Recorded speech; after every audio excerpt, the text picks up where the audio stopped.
दोस्तों नमस्कार। हमारे YouTube चैनल रॉयल भक्ति ज्ञान बोध में आपका स्वागत है। आज हम आपको अहिल्या के उद्धार की कथा सुनाएंगे कि इस तरह माता अहिल्या को श्राप मिला और उनका किस तरह उद्धार हुआ। रामायण की कई रोचक कथाओं का समावेश किया गया है। उनमें से एक है देवी अहिल्या के उद्धार की कहानी, जो आज के समय से जोड़कर देखिए तब आपको भी समझ आ जाएगा कि इतिहास में भी बलात्कारियों को युगों युगों तक सजा भुगतना पड़ा, और फिर वो देव ही क्यों ना हो। माता अहिल्या, जिन्हें स्वयं ब्रह्मदेव ने बनाया था, इनकी काया बहुत सुंदर थी। इन्हें वरदान था कि इनका यौवन सदा बना रहेगा। इनकी सुंदरता के आगे स्वर्ग की अप्सराएं भी कुछ नहीं थी। इन्हें पाने की सभी देवताओं की इच्छा थी। ये ब्रह्मा जी के मानस पुत्री थी। अतः ब्रह्मदेव ने एक परीक्षा रखी, जिसकी शर्त थी जो भी परीक्षा का विजेता होगा उसी से अहिल्या का विवाह होगा। अंत में परीक्षा महर्षि गौतम ने जीती और विधि पूर्वक अहिल्या से विवाह किया। अहिल्या की सुंदरता पर स्वयं इंद्रदेव मोहित थे। एक दिन वो प्रेम वासना कामना के साथ अहिल्या से मिलने पृथ्वी लोक आए, लेकिन गौतम ऋषि के होते ये संभव नहीं था। तब इंद्रदेव ने एक युक्ति निकाली। महर्षि गौतम ब्रह्मकाल में गंगा स्नान करते थे। इसी का लाभ उठाते हुए इंद्र और चंद्र ने अपनी मायावी विद्या का प्रयोग किया, और चंद्र ने अर्धरात्रि को मुर्गे की बांग दी, जिससे महर्षि गौतम भ्रमित हो गए और अर्धरात्रि को ब्रह्मकाल समझ गंगा तट स्नान के लिए निकल पड़े। महर्षि के जाते ही इंद्र ने महर्षि गौतम का वेश धारण कर कुटिया में प्रवेश किया, और चंद्र ने बाहर रहकर कुटिया की पहरेदारी की। दूसरी तरफ गंगा घाट पहुँचे गौतम, तब उन्हें कुछ अलग आभास हुआ और उन्हें समय पर संदेह हुआ। तब गंगा मैया ने प्रकट होकर गौतम ऋषि को बताया कि ये इंद्र का रचा मायाजाल है। वो अपनी गलती नियत लिए अहिल्या के साथ कुकृत्य की लालसा से पृथ्वीलोक पर आया है। ये सुनते ही गौतम ऋषि क्रोध में भर गए और तेजी से कुटिया की तरफ दौड़े। उन्होंने चंद्र को पहरेदारी करते देखा तो उसे शाप दिया, उस पर हमेशा राहु की कुदृष्टि रहेगी, और उस पर अपना कमंडल मारा। तब से ही चंद्र पर दाग है। उधर इंद्र को भी महर्षि के वापस आने का आभास हो गया और वो भागने लगा। गौतम ऋषि ने उसे भी श्राप दिया और उसे नपुंसक होने एवं अखंड भाग होने का श्राप दिया।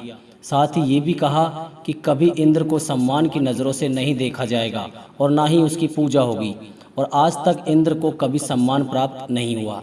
जब इंद्र भागने के लिए अपने मूल रूप में आया, तब अहिल्या को सत्य ज्ञात हुआ, लेकिन अनहोनी हो चुकी थी। जिसमें अहिल्या की अधिक गलती ना थी, उसके साथ तो बहुत बड़ा छल हुआ था। लेकिन महर्षि गौतम अत्यंत क्रोधित थे और उन्होंने अहिल्या को अनंत समय के लिए एक शिला में बदल जाने का श्राप दे दिया। जब महर्षि का क्रोध शांत हुआ, तब उन्हें एहसास हुआ कि इस समय अहिल्या की उतनी गलती नहीं थी, परंतु वे अपना श्राप वापस नहीं ले सकते थे। अपने इस श्राप से महर्षि गौतम भी बहुत दुखी थे।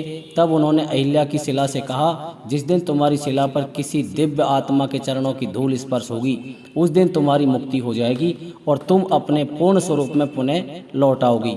इतना कहकर दुखी गौतम ऋषि हिमालय चले गए, और जनकपुरी की कुटिया में अहिल्या की शिला युगों युगों तक अपनी मुक्ति की प्रतीक्षा में कष्ट भोग रही थी।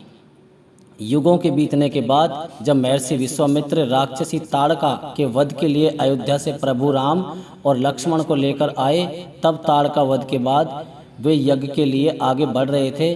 तब प्रभु की नज़र उस वीरान कुटिया पर पड़ी और वो वहाँ रुक गए। उन्होंने महर्षि विश्वामित्र से पूछा, हे गुरुवर, ये कुटिया किसकी है जहाँ वीरानी है, जहाँ ऐसा प्रतीत होता है कि कोई युगों से नहीं आया, कोई पशु पक्षी भी यहाँ दिखाई सुनाई नहीं पड़ता।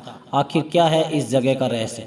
तब महर्षि विश्वामित्र कहते हैं, राम, ये कुटिया तुम्हारे लिए ही प्रतीक्षा कर रही है। यहाँ बनी हुई शिला तुम्हारे चरणों की धूल के लिए युगों से तुम्हारी प्रतीक्षा कर रही है। राम पूछते हैं, ये कौन है ये शिला और क्यों मेरी प्रतीक्षा कर रही है? महर्षि विश्वामित्र राम और लक्ष्मण को देवी अहिल्या के जीवन की पूरी कथा सुनाते हैं।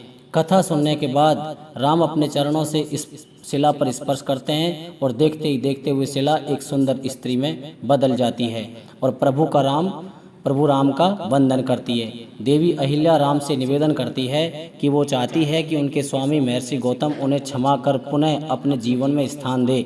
प्रभु राम अहिल्या से कहते हैं, देवी आपकी इसमें लेस मात्र भी गलती ना थी और महर्षि गौतम भी अब आपसे क्रोधित नहीं है, अपितु वो भी दुखी हैं। अहिल्या के अपने स्वरूप में आते ही कुटिया में बाहर आ जाती है और पुनः पंछी चहचहाने लगते हैं। इस तरह प्रभु राम देवी अहिल्या का उद्धार करते हैं और आगे बढ़ते हुए जनक कन्या सीता के स्वयंवर का हिस्सा बनते हैं। दोस्तों, आपको ये कहानी कैसी लगी? कृपया हमारे चैनल को लाइक करें, शेयर करें और कमेंट करें। धन्यवाद।